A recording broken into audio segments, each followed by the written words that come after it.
What's up, you guys? Welcome back to my channel. My name is Grady, and I listen to country music on this channel, along with whatever else I want to. First thing I gotta say is thank you. Thank you for watching my last video, sharing my last video, embracing the video essay style of my last video. It is huge and still going and still getting shared, and like Travis Tritt shared it this morning, and so many of you have reached out and sent me messages and kind emails and commented on it, and I mean, it's just blown up, and it's been really gratifying. I've been working really hard on this YouTube channel this year. I had actually set a goal for 2019 to try to get to 10,000 subscribers, and I already passed that, so that's pretty freaking wild. I'm really appreciative. It kind of drives me crazy, like I'm so neurotic and I want to read every comment, but I can't do that. I can't respond, so I did want to just say thank you to everyone for watching it, subscribing, and welcome to my channel if you haven't been here before. You're in for a treat today because we're looking back at the entirety of 2018 and doing a top 10 list, and I'm doing my top 10 albums of 2018. And so I'm really excited about this. I've been working really hard on it, trying to kind of catalog my thoughts since like September or October. So I think you guys are going to enjoy this, and without further ado, let's go through my best albums of this year. Coming in at number 10 is Kenny Chesney's Songs for the Saints. We say we can when they say we can't. Now, I would not have believed you if you had told me that I was going to include a Kenny Chesney album on my year-end list at the beginning of this year, but I really did not expect what Kenny Chesney was going to be bringing with this record, and it's so nice, it's so good, and has grown on me and grown on me and grown on me throughout the year. At first, I was like, do I kind of like this Kenny Chesney record? Have I been being too hard on him for the last few years? Is he actually, you know, more introspective and thoughtful than I was realizing on some of those last few records? And I think he is, but I think he wasn't demonstrating it on those last few records. Songs for the Saints is a really focused effort. He made it in response to the devastation that happened in the islands in the Caribbean after Hurricane Irma.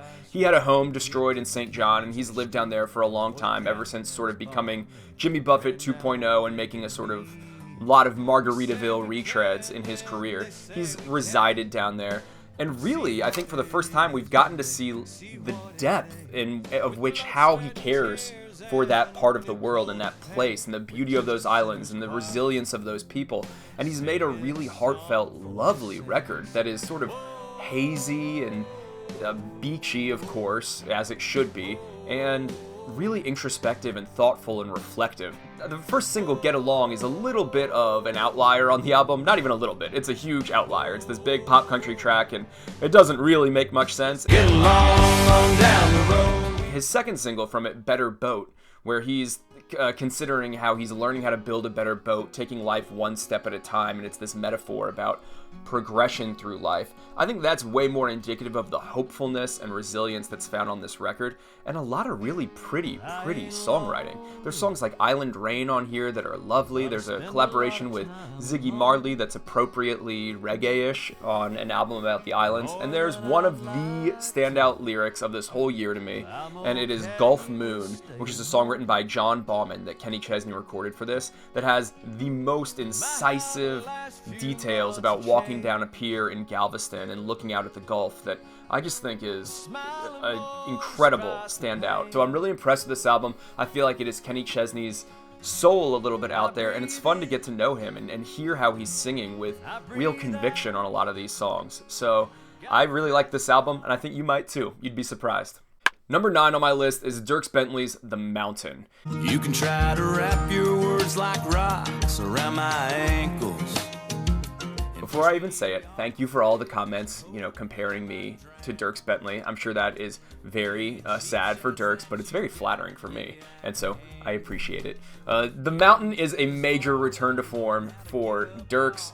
I think after Black, which is my least favorite record he's ever put out, The Mountain just sounds so much more rootsy and natural. It's kind of inspired by Out West. Dierks grew up in Arizona, and this album was recorded out in Colorado, and it really captures a lot of the kind of rootsiness of the music in that area. There's lots and lots of natural imagery on here, whether we're talking about cactus flowers or tumbleweeds or literal mountains. A lot of that imagery is captured on this record, and to me it's a record that is really appreciative and really content.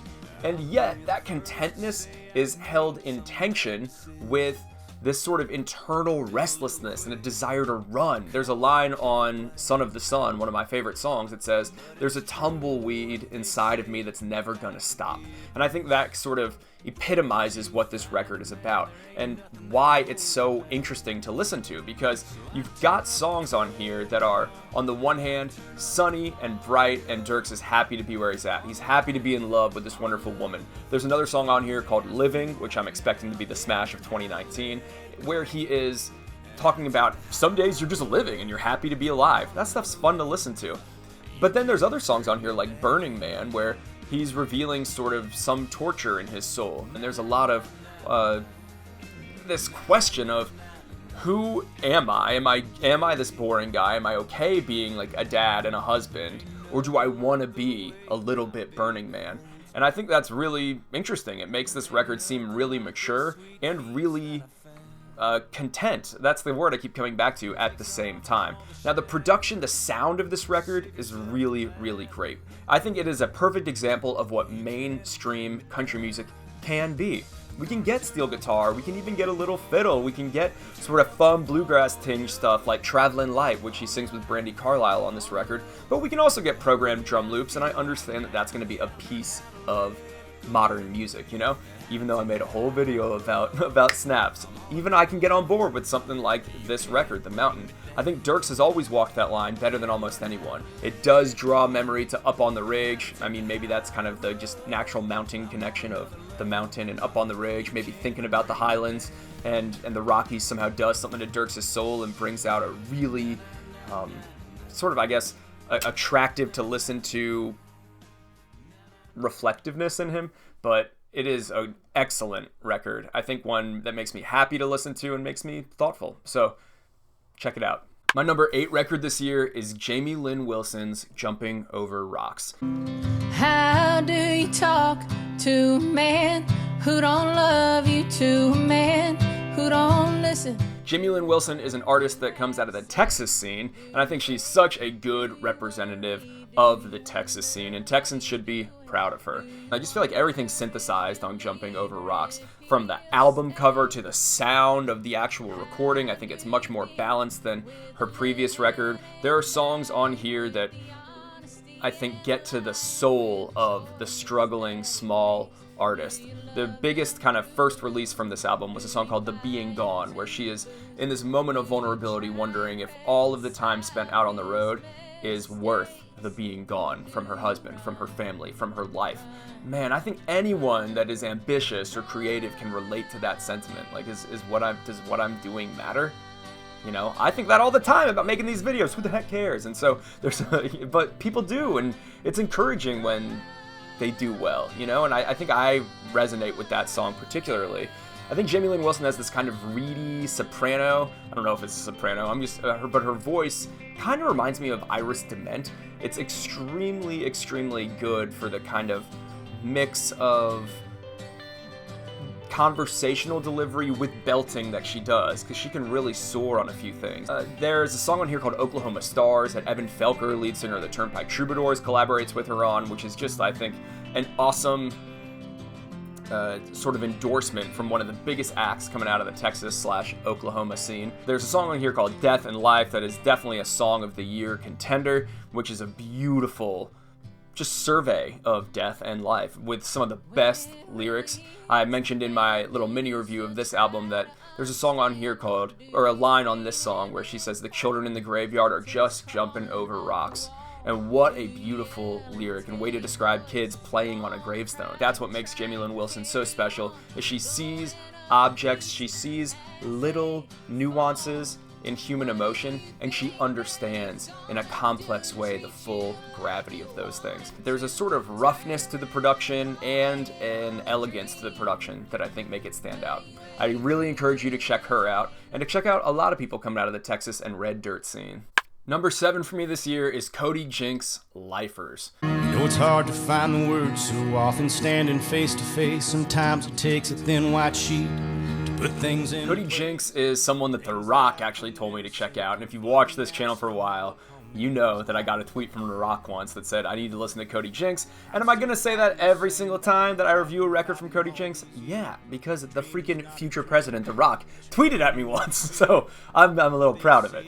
But yeah, Cody Jinks is someone that is coming again out of the Texas scene, and he's just excellent. I got into him last year, and I was really excited for Lifers to come out, and sure enough, Lifers really delivered. Cody Jinks is someone that I think is popular because he's square in the middle of so many different aspects of country music. Vocally, he's got this deep twang, but he's also got some growl, and he's also got some beltiness to him, but not too much of any one of those things. He's also, sound-wise, like the perfect balance of old school country traditional music, along with some southern rock, along with some western swing, along with some honky tonk, and he just sort of has surrounded himself with a band that really balances out his already balanced delivery style as a performer. And so I think his music really strikes me as super balanced and crowd pleasing, and it is. This record is pretty sad and lonesome on Lifers, but there's also, it's undergirded I think, by some hope and by some romance, you know? And he drinks too much, but he also doesn't want to drink too much. Everything with him, I think, is really well balanced and mature. The album opens with this song called Holy Water, where he's like, I need a shot of holy water. And it's a double entendre because what he's looking for is a shot, because he wants to drink, but he also recognizes that there's some kind of demon in him that needs maybe sanctification or purification. There's another song on here called I'm Somewhere Between I Love You and I'm Leaving. Man, that's a really, really beautiful song. And again, something that shows the balance and how he feels about a relationship. There's another song on here called Head Case, which is, I think, a beautiful confession of the inner mind of an artist and a performer, where he feels crazy and tortured, but like he's, for whatever reason, putting it out there for us to consume. This album rocks out on songs like Can't Quit Enough, and it's fun to listen to at times, but really I think it's honest, and it just sounds quite nice. If you haven't checked out Cody Jinks yet, he's not just another one of these Texas guys that has a huge beard and is trying to be traditional. He's like cream of the crop. I really, really recommend him. Now we're entering into the Jay Joyce section of my list. I did not expect to have 3 albums in a row by the same producer, but hey, I really like how Jay Joyce produces albums. And I think he's done a great job on 3 of them this year. And the first one I'm going to talk about is the Brothers Osborne's Port St. Joe, which is coming in at number 6. You're mid-July and I'm a late October. Drunk as hell and you're stone cold sober. Port St. Joe is probably the most purely fun record on this list. It's got this awesome sound that is like a rollicking, southern rock, beachy, country, Floridian, naughty vibe. You know, that is how all the words that I would use. That's my Pinterest board of what this album is. It's all of those things, and I think it's just fun to listen to. It sounds awesome. It's a follow-up to the Brothers Osborne's debut record, Pawn Shop, and I think such a clear improvement on it. They've really honed in on their sound. TJ Osborne, the lead singer, has really sort of figured out what works on his voice. His voice is very deep, kind of Toby Keithish. It's got a natural naughtiness to it, and it's also got kind of a sort of wistfulness to it. And I think they hit both of those notes really well on this record.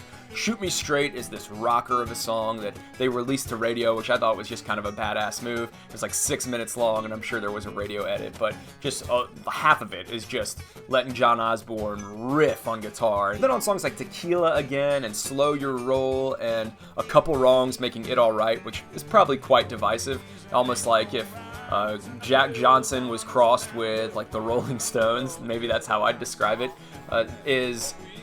they're all really, really fun to listen to and let them kind of rock out. And Brothers Osborne are well known for being one of the best live acts that is signed to a major label right now. But I think it's not just this kind of these bar-fueled party songs at all. I think it is also an album that's really reflective at times on songs like Weed, Willie, and Whiskey, on the new single, which is called I Don't Remember Me Before You, which is just beautiful. And then the final song, While We Still Can, which is a beautiful, beautiful song about making the most of your life. So I think they really do hit on different notes here. I think it really captures this southern, Port St. Joe is the name of the record, and that's a town in Florida. And I think you do get this sort of Joe's Crab Shack but quality version of that sound. For me, it's a really vibey record with a few really, really well-written lyrics, and I love it. I just love listening to it. It's fun in a car. It makes you want to be outside and in the sunshine,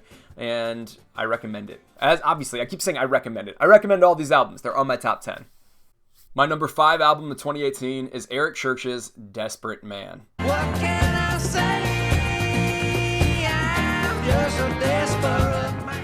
Desperate Man is a really, really cool record. I think it's a perfect continuation of Eric Church's last record, Mr. Misunderstood, which is my favorite thing that he has ever put out. I think, much like Dierks Bentley's The Mountain, it maintains this narrative that was begun on Mr. Misunderstood of a father and husband sort of questioning his place in life and the balance of how you be a rocking musician under the neon and in the smoke and around all the drunk people at your shows while being sort of a resilient family man. And this album is actually quite spiritual. Eric Church is on this quest to figure out, who am I? What do I believe? As he says in the first single, I'm a desperate man. And even though he's looking out for Joshua trees and kind of the spiritual wilderness of the West, he is on the quest to find something that stirs his soul. This album is really Rolling Stones inspired. It's kind of swampy. It has a little bit of funkiness on it. If anything, it's maybe a little underproduced for my taste,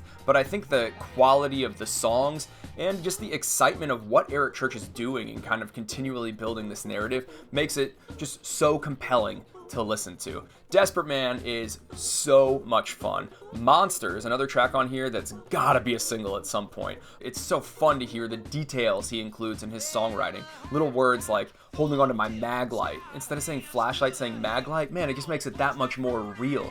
Eric Church is so good at that, And there's so many songs on this record that just paint a beautiful and thorough portrait. Songs like Hippie Radio, where he's remembering his dad's old car, and his wife's birth and pacing around the maternity floor. Man, there is so much goodness and good detail on this record. I think Eric Church's kind of yelpy voice is as compelling as it has ever been, and I think that on songs like Some of It, which is going to be the new single and is going to smash, it really has a wisdom to it, this record does, and it feels like it's lived in a little bit, you know? It's like a well-worn leather jacket, which I'm sure Eric Church owns like 80 of those since it's sort of his uniform. At number 4, I've got Ashley McBryde's Girl Going Nowhere. To the bag-packed, first love leaver, the heart cracked. What a debut major label record this is. Ashley McBryde is not your standard woman that's getting pushed by the Nashville labels right now. You know, she's in her 30s, she's got some gray in her hair, she has been playing in sort of truck stops and dive bars for a lot longer than she has been playing opening shows at like a Rascal Flatts tour or something. And this album is just a really good quality, solid album. Solid might be the word that I would use for it. Ashley McBryde is like a master of delivery. She's got that kind of bar-worn voice about her that just makes it perfect for storytelling. She clips certain phrases, she belts certain phrases, and there's a sort of huskiness to her tone and also beauty to her tone. And what I really like about Ashley McBryde is I think she is a awesome bridge between kind of indie sensibility and some lyrics that aren't so broad that you would normally hear them on the radio, but in kind of with the mainstream support. A song like The Jacket, in some ways, it's kind of your standard checklist song in country music. You know, something like My List by Toby Keith. But I think what The Jacket does is every line in the checklist of the chorus of all the places this jacket has been, they actually move the narrative forward in telling the story of how she cares about her father.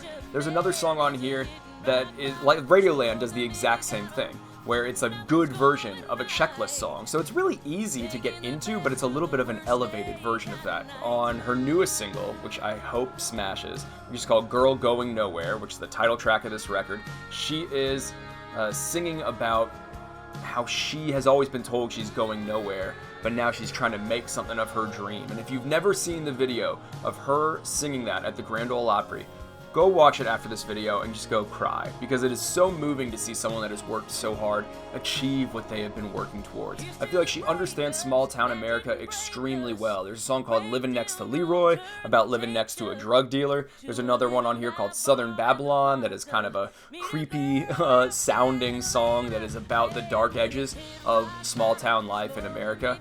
I think this album is such a standout. I think it should not be overlooked. I think it so deserved the Grammy nomination, and I think it deserves your attention as well. And now, before we get into the top 3, I want to take a second and go through some honorable mentions, some things that I was considering in my top 10 that didn't quite make the list. First up is the Pistol Annie's Interstate Gospel. I'm gonna mix a drink and try to drown this worthlessness. This is a really awesome record. It's kind of the one I thought Miranda Lambert might make after she broke up with Blake Shelton, but she kind of went more tender, and this one is a little bit more of getting that spark back and that confidence. It's about sisterhood and solidarity and not being where you thought you'd be in life, and so there's a real melancholy and a resilience on this record at the same time, and the three of them have never sounded better or traded parts off better. Songs like Cheyenne and Best Years of Our Life are just excellent. John Prine's The Tree of Forgiveness is another one I really loved. I hope I didn't ruin your whole vacation.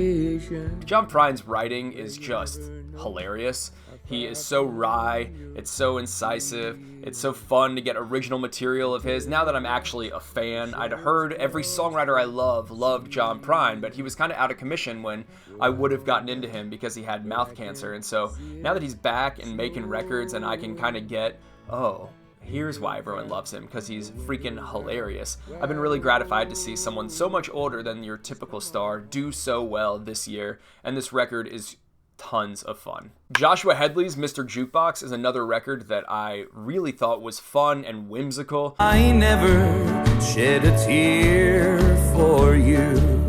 It's got some lonesomeness on it. It's got a really traditional kind of like a sad honky-tonk sound, and Joshua Headley has been performing out in Nashville for many years, and he was well known within the industry, but this was sort of his arrival, his debut to society at large, and I loved songs on this like Weird Thought Thinker, which made me feel like I was back in the 70s and sort of almost like Glenn Campbell-ish. When You Wish Upon a Star, there's tons of whimsy and joy in listening to this record, and it's well balanced by some of the sadness he is singing about. I think this one will surprise some of you that it's only an honorable mention, but Casey Musgrave's Golden Hour. You can have your space, cowboy. Is a really good record. It's shimmery, it's vibey, it's kind of got this gorgeous, happy, calm ambiance to it. But for me, it's the weakest of Casey's three efforts, even as it's been kind of her breakout record that's seeing a lot of success in pop circles, and it's getting named Album of the Year for a lot of people.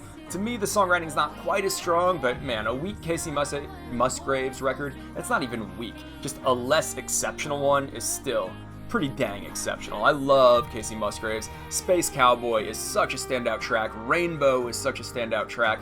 There's tons of good stuff on this record. It maybe just gets a little boring to me in some of its kind of washed out adult contemporary vibe, but I totally get why people like it. But for me, just an honorable mention.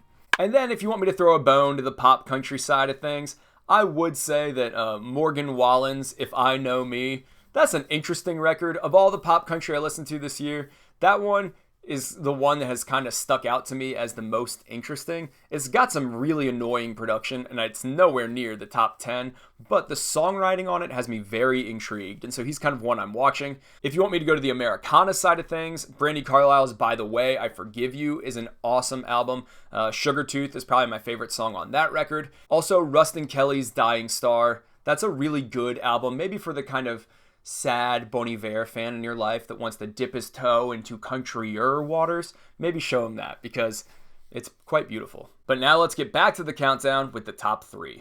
Number 3 is Caitlyn Smith's Starfire.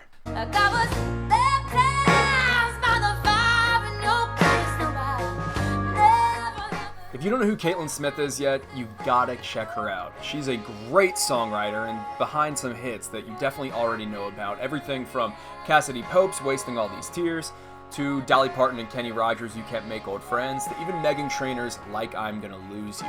And if you checked out Garth Brooks' record Man Against Machine, she's also the one that wrote what was supposed to be the first single and should have been the first single from that record, Tacoma. On the way to Tacoma, by then you'll be out of my mind. After a ton of writing for other people, though, Caitlyn Smith decided, I'm putting out a record of my material. And thank goodness that she did, because Starfire is a collection of excellent songs. It is just truly well-crafted songs. It is maybe the least country of any of the records on this list, but it's an album made in Nashville. It is definitely like country pop. It's like a cosmopolitan kind of urbane country pop, but it's really classy and beautiful, and I don't know where else I would categorize it but country music. So don't worry too much about that. It's just awesome. Caitlyn Smith has an incredible way of writing words and an incredible voice that can just soar. I feel like she is an Adele from Nashville waiting to happen. And there's so many songs on this record that demonstrate that, whether it's the kind of simmering burn of the opener, Before You Called Me Baby, whether it is Don't Give Up on My Love, where you get that longing plea from her voice, to the high note in Tacoma when she's driving across the country after a breakup, and she's not going to feel okay until she gets all the way across the country and she can get this guy off her mind. There's so many moments where her voice shines and she just knows how to deliver lyrics. And there are great lyrics to be heard here all throughout this record. She's so observational and she's so good at using little details to define something. She describes one man as a pair of sunglasses. I love that. And there's a whole song on here called Scenes from a Corner Booth on a Tuesday. There's another one on here called East Side Restaurant, and all of the tracks are just littered with beautiful imagery. I can't say that enough. The tracks on here that really get to the heart of this record, though, are going to be Starfire, which is about this resilience and how you can't burn her out and she's going to keep trying. And then what is sure to be an anthem for all struggling musicians in Nashville everywhere, This Town Is Killing Me, which is such an honest track and such a gorgeous, simple, reserved track about the pain that she feels in trying to make this art. And she just says, Nashville, you win. And how the town has broken her heart. And yet, in spite of that, she has made this incredible record that deserves all the attention in the world. Starfire by Caitlyn Smith is an exemplary record. My runner-up for Album of the Year this year is American Aquarium's Things Change. Caught in the shadows, the American South, somewhere between hypocrite and hallelujah. American Aquarium is a band that comes out of North Carolina, fronted by B.J. Barham, who you might have heard his solo material, or you might have heard American Aquarium songs like Losing Side of 25 a few years ago when they had an old lineup. Now, I really like Things Change for a lot of reasons. I think that it is, in some ways, in a very divisive year where politics were on everyone's mind. I think this is the politics album done well of the whole batch. And why do I think that? Because this album is angry and generous at the exact same time. And so whether you disagree with them or you agree with them and are nodding along with a lot of the things he's saying, never are people thrown under the bus or thought of in an uncomplex way. And so it's so easy to listen to where you're like, man, this guy feels sort of tortured about the place that the world is in. And you're not sitting there saying like, yeah, I hate them too, whoever them is for you. So I really like that this album balances those things so beautifully, and it makes his anger so much easier to listen to and to say, I hadn't thought about it that way, BJ, thank you. The world keeps changing, the whole world is on fire, as he says on the opener of this album, but you gotta keep going. I think that is applied to the world and to America and to his band, and then also, and most incisively, it's applied to BJ Barham himself. He's got a tough voice. I don't know that BJ Barham could sing, like just a loose party track. That's not really what he does or what his voice does, because it's got this growl and it's got this aggressiveness in it, and it's so well suited to these sort of more not just raucous kind of rock songs, and there's a lot of these on this record, but also more serious, reflective songs. And even when those two things come together, there's a bit of a serious tinge to it, like I gave up the drinking before she gave up on me. That's kind of a funny song, but it's kind of a serious song too, obviously. The music on this record is so tight, the band sounds so good, the music gets loud, the music gets quiet, but not in an annoying way. I think there's moments of tenderness and there's real moments of driving, kind of great North Carolina country rock, and it is exhilarating to listen to, but then when it slows you down, it just punches you in the gut on a track like When We Were Younger Men. Man, check this record out. Check out American Aquarium if you haven't listened to them. I really think that they have a really cool perspective on the world, and that anger is tempered with real compassion. And now, my number one record of the year, my favorite album of 2018, the album that immediately knocked my socks off as soon as I heard it. My number one album is Lori McKenna's The Tree. Live long enough, people get old. Who is Lori McKenna? Well, she's one of the most prolific songwriters of this past generation of country music stars. She's written tons of songs that you've heard before. She's a co-writer on Girl Crush. She wrote Humble and Kind for Tim McGraw, one of his career-defining hits. Lori McKenna's written for everyone. It's because she's so good. Lori McKenna can capture all of the shades of life in just a few words. And her songwriting is just beautifully pedestaled with The Tree. I know she's released other records. I haven't heard all of her catalog, but man, I was just walloped when I heard The Tree. This record is a masterclass in songwriting that gets to all the shades of regular, boring, domestic life, but in ways that are profoundly moving and extremely beautiful. Lori McKenna is a mother of 5 kids. She lives up in Massachusetts. She's married. I can't relate to any of those things. None of those are me. I'm not a woman. And yet, I resonate in deep ways with this record because it's getting at wise, deeply held themes of family and love that are so universal and everyone feels some kind of way. And I think if you have a mother, man, listen to this record on your way back home for the holidays and then cry a lot in your car and then go hug your mom when you walk through the door, because I think that's the effect that this record will have on you. Lori McKenna doesn't have a huge range. She's not a big belty singer, and the effect of that is that you're not trying to get blown away by the musical arrangements or the sheer vocal firepower on this record at any point. You're really leaning in and listening to the stories. She has a really wry way, almost like a female John Prine-ish kind of way of delivering words and telling gorgeous stories. And we get to see all the different shades of her on different songs on this record. On People Get Old, which is a perfectly wry title and just a really matter-of-fact way of saying that aging happens, death happens. We go through a journey of Lori McKenna thinking about her father.